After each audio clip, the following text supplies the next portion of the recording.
What's going on, everybody? Welcome back to another episode of Leadership Lean In. We're going to jump right in just a moment. Before we get started today with some phenomenal content. Chad, you can't self-validate your own content.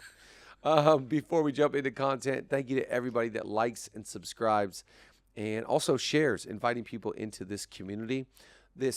I know we'd love to be outrageous and just taking over the world, but we're a small little nation of leaners trying to get a little bit better at our favorite subject outside of faith, the subject of leadership. So thank you to everybody that's on the journey with us. We love you wherever you're joining us from today. Let us know wherever you stream in from, wherever you join us, whatever platform. Leave a comment, leave a like. Means the world to us and our team, our amazing team around here that helps put on this pod. We've been doing this pod, by the way, for a while now. Yep. What year was it started? 2017. Ooh. Yep.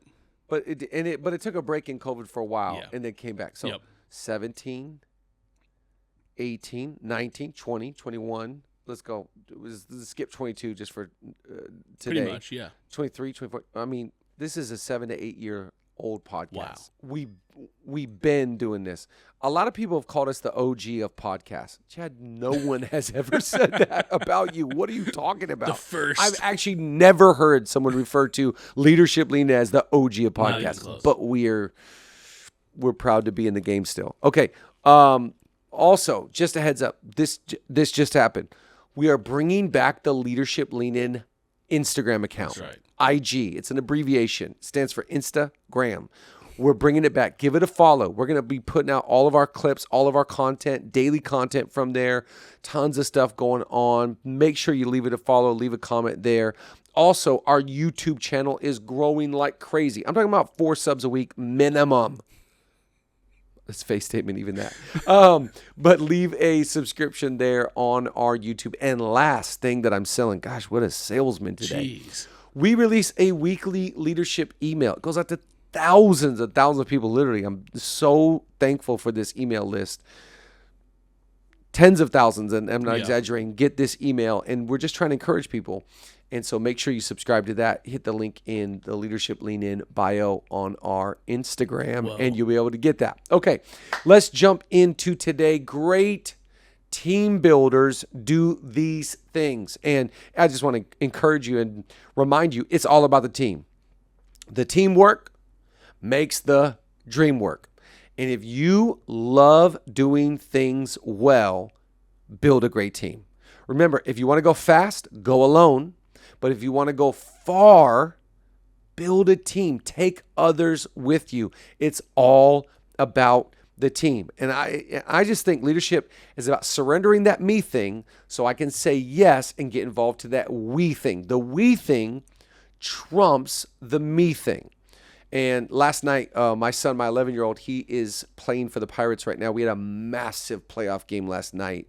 We won at the very end. Epic game. Started at 7 p.m., so we played under the lights.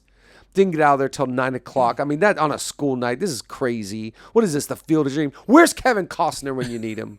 Unbelievable experience last night. And when we won the game, I turned to one of the dads. I go, the last 2 years in a row, we have been on the Tournament of Champions championship team. Tournament of Champions for us where we live. We play against 6 other leagues. We all get together in one pot at the end of the year, and we play against each other, and we travel to each other's fields. And it's the Tournament of Champions, and we keep winning once again. And I'm just like, you know what? I got to be honest. I like this team. There's not just players that I like on it. I like the unity, the synergy. I like the way they believe in each other. I like the way they conflict resolve together. There's something about this team. And as I was leaving last night, I was telling my son, man, I think this team has a shot. There's nothing more fun in leadership than building a team that you enjoy, a team that you believe in, and a team that you've specifically curated for this moment of your leadership. So let me remind you, I know you know this. I'm just reminding you what you already know. It's all about the team. It's not about the me thing. It's all about the we thing. Here's 5 things today. Number 1, it's about valuing people over performance. Great team builders have the ability to value people over performance. In other words, they choose relationship over results. And bad team leaders, poor team leaders, they're all about the bottom line, all about the result. What are you delivering? What can you do for me? How do you help me? Let me just say this about people that are on your team. Not everyone can do everything. You have to trust certain people with certain things. Remember, a lot of people on your team, they want to help you, but they cannot. They can only do so much. And so value the people that are on your team. Remember, it comes with them first, results second. So it's people over performance. So I don't like being on teams where it's like, man, if I don't perform at a high level, they're going to cut me out. They're going to, then people live under that anxiety and that stress. No, if you choose relationship and you choose them over results, you're going to get the best version of that person. Why? Because they know that you value them and your relationship, thus for pulling out through honor the best version of that teammate. Yeah. Is this something you learned from a book, or do you remember a moment where maybe you put the results first and it kind of got to you? Well, Nate, I write about this in my book, Help, I Work with People. I'm kidding. That was not again, planned. self-validation off the charts. Just hit me with it, Fat Joe, real fast, because I can't get enough of it.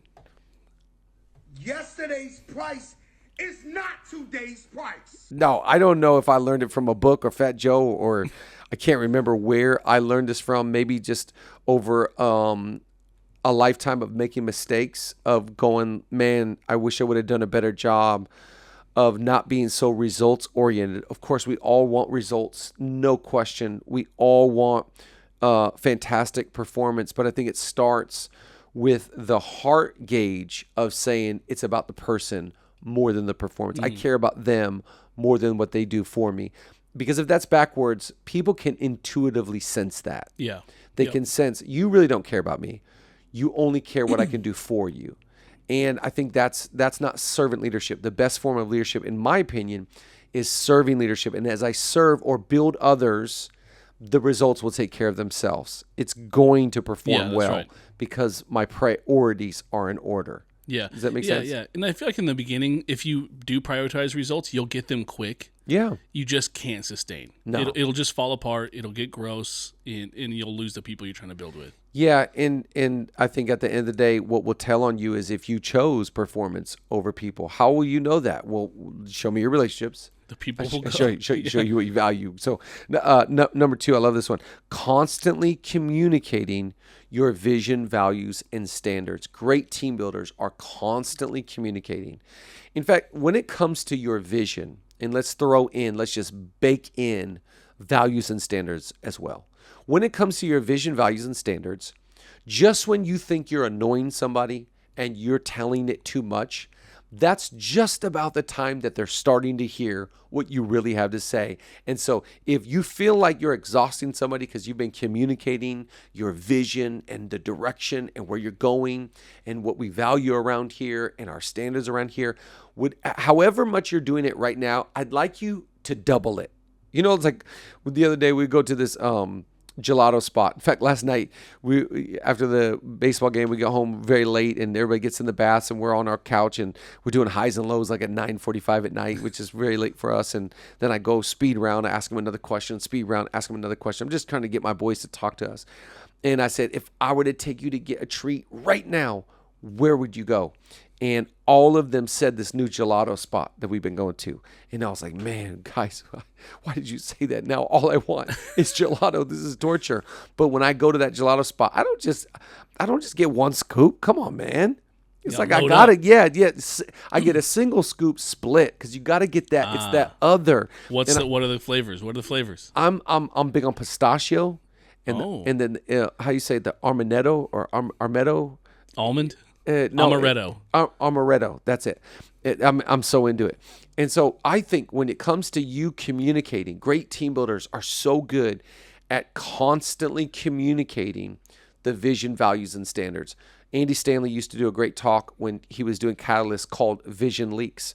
And it just does. It's the reality of vision. You got to always be pumping the team back, infusing them back with, this is the direction, this is what we're building, this is where we're going, and these are our values that are going to lead us. Our values guide us. Our values are the bad guy, and these are the standards. We just did another round for us around here of code of conduct, something that we went away from for a couple of years, and we brought back. We're asking everybody to commit to this and sign it by a certain date. Why? Because we're raising the standard once again, not lowering the standard to fit into people's lifestyles, but raising the standard to fit to where we want to go as a group, as a church, and as an organization. So I want to encourage you, double, come on, like the gelato, baby, double the communication. Here's number 3. Placing people in their grace or their gift. Jim Collins, Good to Great. He says it's about putting the right people in the right seat on the bus. Thank God for who's on the bus. Thank God that they're on the team. Thank God. And if they're not supposed to be on the team, man, like Jonah, throw them overboard. Kick them off the bus. You don't want the wrong people on the bus. It's all about the right people. But not just that they're on the bus. Strategically, we've got to think about, how do I get them into the right place? What's their right fit? There's nothing worse than having a team or having someone on the team that is a square peg in a round hole. You understand? This is not a good fit.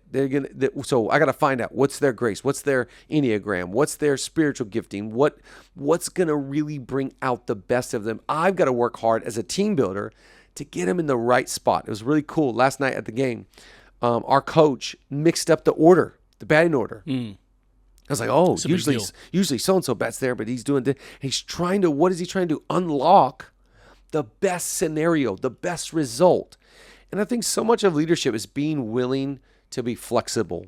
There's an old saying in leadership, blessed are the flexible, for they shall not be bent out of shape. You got to be flexible. You got to be willing to take a risk. And that risk is more for them than it is for you. It's about getting them to be in their sweet spot, their grace zone, their ability that is God-given. And it's, man, when I do this, when I'm in this seat, I feel the wind of heaven at my back. I want to encourage you, like our baseball coach, make some moves. And like Jim Collins says, get them into the right seat on the bus. Yeah, here's a question for you. Let's take a leader, for example, and they maybe have someone in the organization that maybe they're not hired or they're not in a position yet, but they're the right person for their culture, but the right spot isn't open yet. Is it best to get them in, get them hired, get them in the organization in a spot that is open, and eventually shift them around, move seats, or is it worth the risk to leave it open and let it go? Well, I think, you got to make that decision. You've got to really decide what's best for the group right now, what's best for the team, not just the individual, but what's best for us.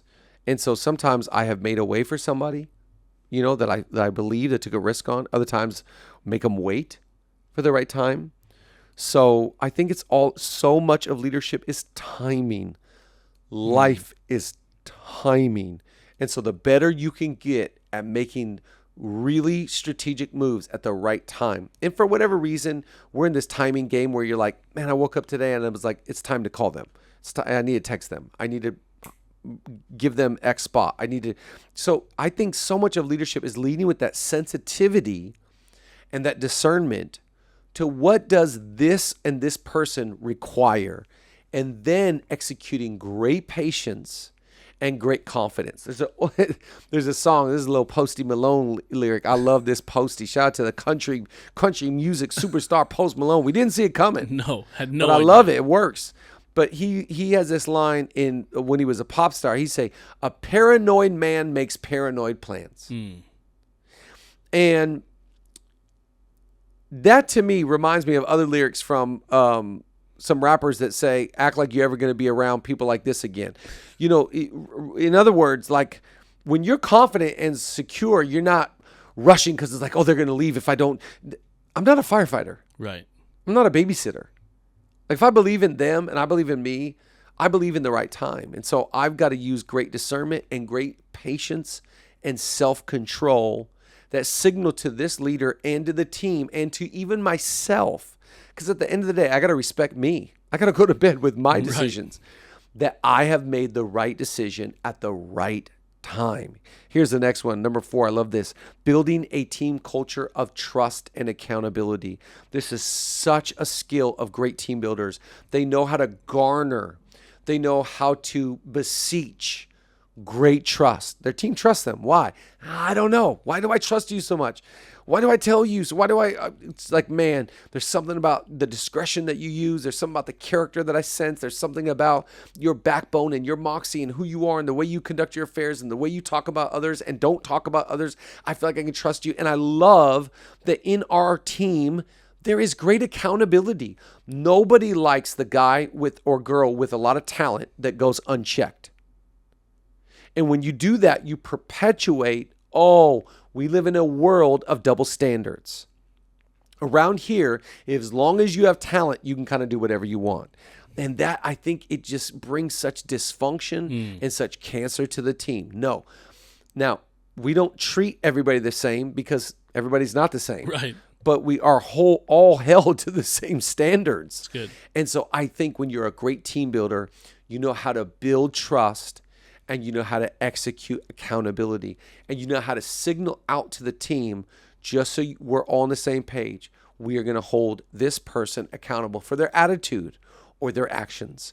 What they said, what they did is totally inappropriate, and we're not going to let that go unchecked. Around here, we have checks and balances. Not that we're trying to be, what was the one from Toy Story? There's a new sheriff in town. Right? I'm not trying to lord my authority over people. I'm actually trying to create great trust. And I think when you execute accountability, you're bringing great trust. Remember, great freedom requires great accountability. The more freedom you want on this team and the anonymity that you desire, it is a result of how much accountability you have. In any team that doesn't have accountability, for someone that shows up late, for someone that's had a bad attitude, for someone that's divisive, for someone that's been an idiot, if you don't hold people accountable, that you just said to the whole team, we value talent over character. That is not the team that you want to build. You want to build a team that has trust and accountability. Last one, number 5, or in Spanish, cinco, celebrating the growth and the success of others. A great team builder knows how to celebrate the success and the growth of others. A small team builder or small soul is threatened or jealous of the success and the growth of others. You know that old saying, like, everybody loves you until you become a threat. Yep. Or everybody was for you until that person surpassed what they thought you would do. Yep. It's like at the end of the day, man, you never know who's going to explode. You never know who's going to succeed. You never know who's going to take off. And you got to be secure and confident enough that if one of your team members explodes with growth and success, man, I'm going to celebrate like that is our win, because it is. That's right. You said something earlier today to our team, and I've never heard anybody say it. I wrote it down right away. You can never celebrate someone enough, and celebration will never be enough. That's the bottom line. You can't, I believe this with all my heart. You know, there's been people that I thought I was celebrating so well and so much, and at the end of the day, it turned out that they felt like they weren't celebrated enough. And that goes back to a greater truth in leadership to me, is that no thank you is suffice. That's right. No acknowledgement, no post, no honor moment, no flowers. Social media loves to say, give them their flowers before it's too late. No flowers is going to be sufficient. I don't work for a thank you from man or an acknowledgement or a post or an honor moment. I get my source of validation from a different place, a different person. But I do think when it comes to leading and building teams, you've got to celebrate others. That's right. And if you don't, people get weird. They go like, that's so weird. Wait, you loved them when they were small and that they weren't a threat. But as soon as they were like, you've slain your thousands, but the leader that used to be under you, is still under you, slayed 10,000. Now it's an issue. Now that he's a threat. And I think that has to do with soul care. It has to do with security and confidence. You understanding your identity. And let's just go Saul and David. I'm using that as a reference. Saul has slain his thousands, the boss, the team lead. David is 10,000s, the guy that's on the team. Man, if Saul could have shifted his perspective to being like, that's right, and that's my guy. And I've been blessed to be a part of watching him go from taking out bears and lions to now, wow, this guy's amazing, and we're just really thankful he's on our team and not an enemy. Right. If you could shift that perspective, but he was dealing with jealousy and insecurity and disobedience and sin patterns, and eventually he goes mad. Why? Because he can't celebrate the success of others. Or the way you celebrate other people's success, or the way you don't, is a loud signal to others. And remember, everybody's watching. And so I want to tell my team, I'm so happy. My prayer from a genuine place is that you do better than I ever could. Hopefully you're seeing yourself, not that you have a platform, but that you are a platform and you've become a place where people can step on and their life can change. That to me is a great team builder. So again, I say it every time, but let me remind you once again, you're doing better than you think you are. And there's more people that are for you than there are that are against you. Keep leading, keep believing, and keep going. We'll see you next time.